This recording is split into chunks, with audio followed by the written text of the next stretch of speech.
Welcome to the dark room, the place where the truth hides behind whispers, and secrets come alive in the shadows. Tonight, we bring you a chilling real-life confession. A woman, a marriage, and a death no one questioned until now. This is not fiction. This is not a script. This is her story. They say love is the most powerful feeling in the world. But what happens when love turns to poison?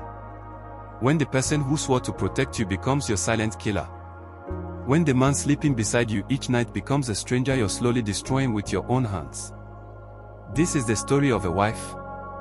A woman who didn't just fall out of love, but slowly, over time, took matters into her own hands. She poisoned her husband, little by little, for years. And to this day, no one knows. They believe he died peacefully, naturally, like a man simply reaching the end of his time. But he didn't. He was murdered. Quietly. Carefully. And no one saw it coming. When I first met Daniel, I was only 23. He was older, confident, successful, the kind of man who walks into a room and everyone turns to look. He knew how to make people laugh, how to say the right things. He knew how to charm. And I was naive enough to think that was love. That being chosen by him meant I was special. I wasn't. The beginning was everything I thought love should be. Flowers. Dinners. Surprises. Compliments. And then slowly, all of it faded. He began criticizing me. First, it was playful. Then, it wasn't. He told me what to wear, what to eat, who to talk to. I started to feel like I didn't exist outside of him. I couldn't go anywhere without his permission. I couldn't even breathe without wondering if it would upset him. But I stayed. I told myself love was hard. That every couple fights. That if I gave more, he would come back to me. But he didn't. He only got worse. The first time he hit me, I was making breakfast. I had burned the toast. Just toast. And in a flash, he turned violent. I remember the sting on my cheek more than the pain. Because that was the moment I realized, he didn't love me. He loved control. After that, I started dying inside. Piece by piece. Every insult, every silence, every time he made me feel like nothing, it added up. And one night, after another argument, after another bruise, I stood in the kitchen and asked myself, what if he didn't wake up tomorrow? I didn't answer the question. Not then. But the thought stayed with me. And it kept growing. I started doing research. Quietly. At night, on my phone, hidden behind browser history erasers. I typed things I never thought I'd type. How to poison someone slowly. Poisons that can't be traced. How to mimic natural death. At first, I told myself it was just curiosity. That I would never do anything. But then came the day he pushed me down the stairs. I could have died. He told the neighbors I slipped. I told the paramedics I was clumsy. But I knew. I knew then. It was either him or me. The first time I poisoned him, it was subtle. Just a small amount. Antifreeze in his wine. I had read it was sweet, tasteless. Enough to make him dizzy. Not to kill, just to test. He drank it and said he felt strange. I told him he was probably tired. And he believed me. That night, I knew I had crossed a line. And I didn't feel guilty. Week by week, I increased the dose. Antifreeze. Rat poison. Even crushed pills. Nothing that would show up in a normal test. He started getting weaker. Pale. His skin lost color. He couldn't focus. He complained of headaches, chest pain. He went to the doctor, they found nothing. They called it anxiety. Stress. They said he needed rest. And I nodded, holding his hand, acting like the caring wife. He never suspected a thing. I watched him decay slowly. And I felt calm. It was like the fear left my body and entered his. I took back my power. Not with violence. Not with revenge. But with patience. And tea. We kept up appearances. Family gatherings. Photos. Social media. Everyone thought we were the perfect couple. But behind the smiles, I was counting the days. I had learned to dose him just enough to keep him sick, but not dead. I wanted to be sure. No evidence. No mistakes. One morning, I woke up and he didn't. He lay in bed, cold. His breathing had stopped sometime during the night. I called 911, screamed into the phone, cried until my eyes burned. I was convincing. I had rehearsed that moment in my head so many times. And it worked. The coroner said it was heart failure. Natural causes. No foul play. Just a man who had too much stress, too little sleep, and bad genetics. Case closed. His funeral was quiet. Respectful. People cried. His mother held my hand and said, "He loved you so much." I nodded and said, "I loved him too." I wore black. I looked like a widow. But inside, I felt light. I felt free. After he was buried, I went home alone for the first time in years. And I sat in silence. No yelling. No fear. Just silence. And it was beautiful.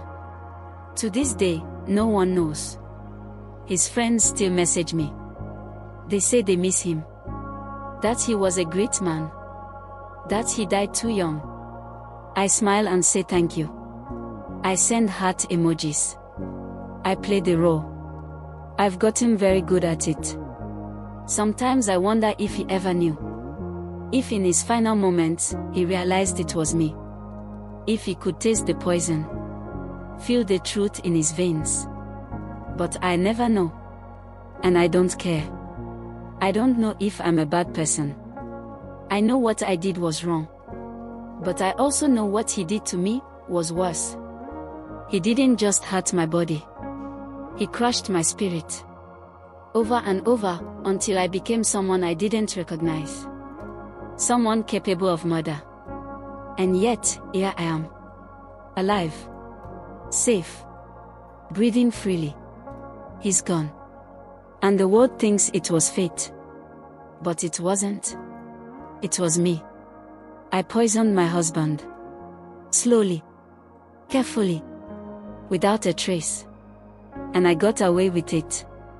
Some nights, I lie awake staring at the ceiling, wondering if I've really gotten away with it. Wondering if someone, somewhere, suspects the truth. Maybe a doctor who overlooked something in the report. A nurse who saw the fear in my eyes but stayed quiet. Or maybe one day, someone will reopen the case, looking for answers that were never supposed to be found. But I know how careful I was. I covered every track. I played every role. I cried on cue. I gave speeches. I accepted pity. I never once slipped. But guilt isn't something you can bury. It doesn't vanish just because you're no longer afraid. Sometimes, when I hear a glass clink or smell wine, it brings me back to the first night I poisoned him. I remember how my hands shook. How my heart raced. I wanted to back out.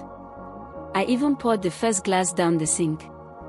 Then I told myself, one more bruise, and you might not make it out. And so I filled another glass. I remember his face when he drank it. So casual. So unaware. He thanked me. Said it was good. Called me his angel. That word still haunts me. Angel. I was anything but. But in that moment, it felt like I had power. For the first time in a long time, I wasn't the victim. I was the one deciding how this story ended. He never suspected me. Not once. Even as his body started failing him. Even as his skin paled, his muscles weakened, and his speech slurred, he still looked at me with trust. He thought I was the one holding him up, not the one pulling him down. That's the cruel irony. He had no idea. People ask me sometimes, how did he die so young? He seemed so healthy. And I always give the same answer. Stress. And that's not a lie. I just leave out where the stress came from. There was one night I almost confessed. Not to the police, but to myself. I had just given him a higher dose than usual. I thought it might be too much. I sat by his bedside, watching him struggle to breathe in his sleep. Part of me panicked. Part of me prayed he wouldn't wake up. And when morning came and he opened his eyes, I felt disappointment. That's when I knew there was no turning back. Some days, I wondered if I had become worse than him. He had never killed me. But he had made me wish I was dead more times than I can count. That counts for something. He didn't need poison. His weapons were words. Silence. Shame. My world shrank under him. I couldn't breathe. I wasn't living. I was existing, for him, around him, beneath him. People always ask why victims stay. They never ask what happens when we break. When the victim becomes the monster. When silence turns into a strategy. I didn't snap. I didn't explode. I faded. I became hollow. And in that hollow space, something else grew. I remember the day he collapsed in the shower. He had been coughing all week. I knew it was working. But seeing him curled up on the bathroom floor, helpless, naked, suddenly I didn't feel power. I felt pity. Then guilt. Then, nothing. That was the scariest part. Not that I had poisoned him. But that I didn't feel anything when I saw him suffer. He didn't die that day. But it was close. I called the ambulance. I played the worried wife. I rode with him to the hospital, held his hand, kissed his forehead. I even cried in front of the nurses. He looked at me like I was his savior. Like I was the only one who cared.